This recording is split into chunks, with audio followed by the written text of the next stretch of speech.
The basic formula for a premium smartphone really hasn't changed much over the last few years.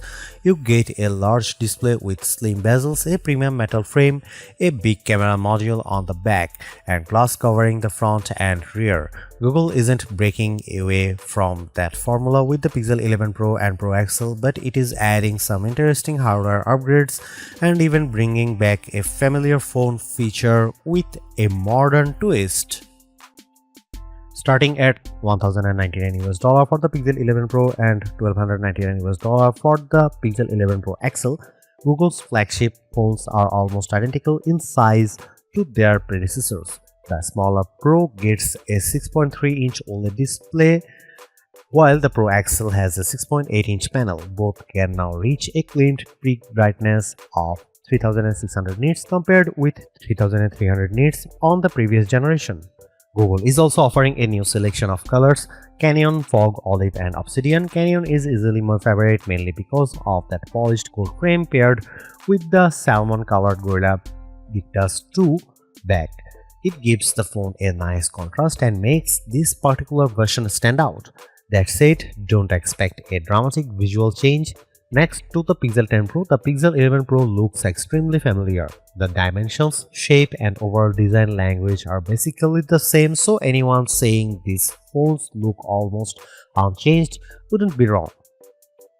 Inside, Google is moving to the new Tensor G6 processor along with a new ISP or image signal processor.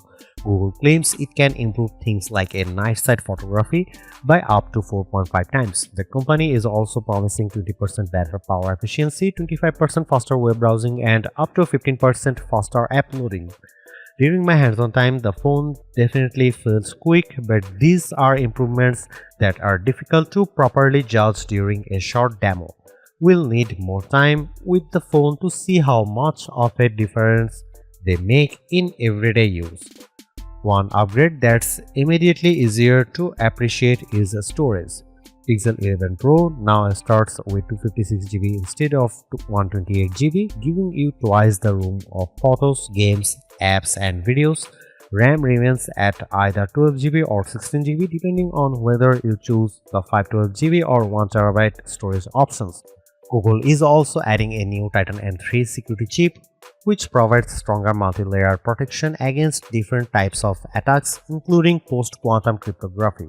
Charging is another area where Google has finally made a noticeable jump. With QI 2.2, the new Pro models can wirelessly charge at up to 25 watts, wire charging has also increased from 30 watts to 45 watts for 2026. You will need a compatible charger and cable to hit those speeds, but it is still a welcome upgrade. The basic formula for a premium smartphone really hasn't changed much over the last few years. You get a large display with slim bezels, a premium metal frame, a big camera module on the back, and glass covering the front and rear. Google isn't breaking away from that formula with the Pixel 11 Pro and Pro XL, but it is adding some interesting hardware upgrades and even bringing back a familiar phone feature with a modern twist.